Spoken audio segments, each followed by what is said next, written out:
Hello, my name is Ripley. Welcome to the video.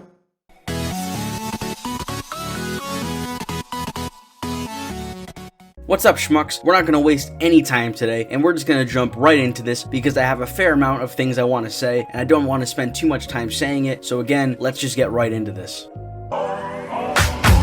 Mortal Kombat is the latest attempt at making a good video game movie, and it's also one of the fewer films to release in 2021 so far. It tells the story of Cole Young, a new character to the franchise, who is marked as a champion and destined to fight in the tournament known as Mortal Kombat. Accompanying Cole are series staples such as Jax, Sonya Blade, Kano, Kung Lao, Liu Kang, Lord Raiden, and to a minor extent, Scorpion. Opposing Cole and his fellow champions are Shang Tsung, Mileena, Goro, Cabal, Reptile, and Sub-Zero. And what follows is a messy movie that isn't terrible, but it's also not very good, and it ends up throwing itself into the pile of not good video game adaptations. First off, I want to start with what I liked, but I also think it's worth mentioning my relationship with Mortal Kombat. My only exposure to this series is playing it at my friend's house, and then seeing the original two movies many years ago. And I have some light knowledge on the characters in the world here and there, but I'm not attached to this the way I am attached to, say, comic books or Star Wars or other properties like that. And I don't feel like I'm familiar enough with this franchise to call myself a fan, so watching this movie, I was more of a general audience member than I was a fan of these characters in this franchise. However, I did watch this movie with my friend, who was a massive fan,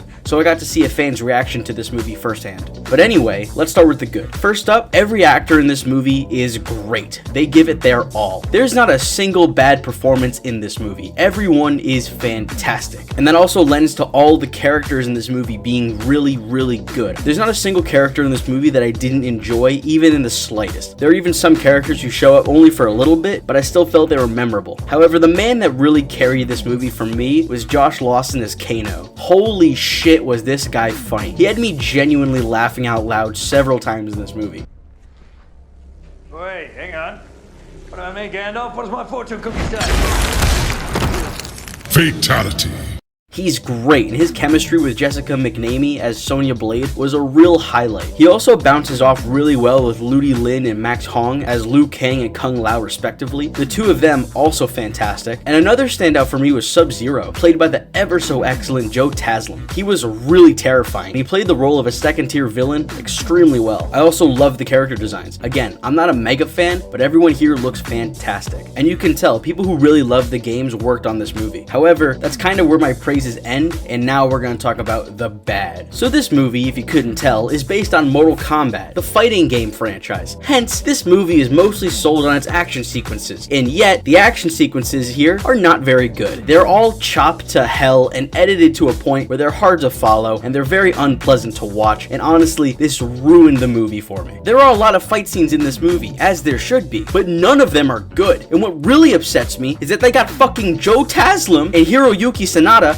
two absolutely extraordinary martial artists, for Sub-Zero and Scorpion, and when they fight, what do we get? We get a fight scene that's chopped to hell and you can't fucking see what's happening. Where are the long takes? Where's the good choreography? Where's the part where I can see what's happening? What the fuck, movie? How ironic is it that a movie based on a fighting game has terrible fight sequences? Fuck me. This honestly ruined this movie for me. I came here expecting a fun action joyride. What did I get? I got a movie with some cool characters, bad action sequences that are littered throughout the movie, and that's it. That's what I got. This movie's also rather short, and because of that, it doesn't really flow great when they're trying to pump a whole lot of lore into this movie. There's also a really big chunk of this movie that revolves around training the champions, getting them ready for the actual Mortal Kombat tournament, but the tournament doesn't happen in this movie, so it really just feels like this is a trailer for the next movie. I know everyone was really hyped for the fatalities in this movie and the violence and the gore, and to my knowledge there are a handful of fatalities in this movie on display, but they're not as violent or grisly as I had expected. Honestly, this movie feels really toothless and restrained with its violence, which is really disappointing because the director and the cast had hyped it up, saying it pushed the boundaries of the R rating. Yeah, that's bullshit. Deadpool 2 was more graphic and violent than this, plus that movie's awesome. Mortal Kombat was a huge disappointment for me. My friend, who's a massive fan, did really enjoy this actually. He said it was, quote unquote, pretty good. So there is that, but I think if I have to say, you'll only enjoy this if you're a Mortal Kombat fan, then it's not really a good movie, is it? Ultimately, Mortal Kombat has good performances from its actors, really fun characters, Kano, Liu Kang, and Kung Lao in particular, and really good costume designs, but it is incredibly lacking in its storytelling and its substance. The fights aren't good because they're chopped to all hell and unbearable in most instances, and the violence here doesn't respect or honor that of the games, and it definitely doesn't push the R rating, as I've seen theatrically released R-rated movies do much more than this. So yeah, another bad video game movie for the lot. For me, the best video game movie is still 2018 Tomb Raider, but that's a video for a different day. Anywho, thank you for watching, and have a fantastic day.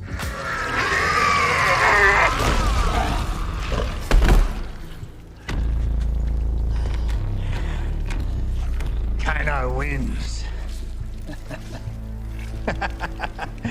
You fucking beauty. This concludes the video.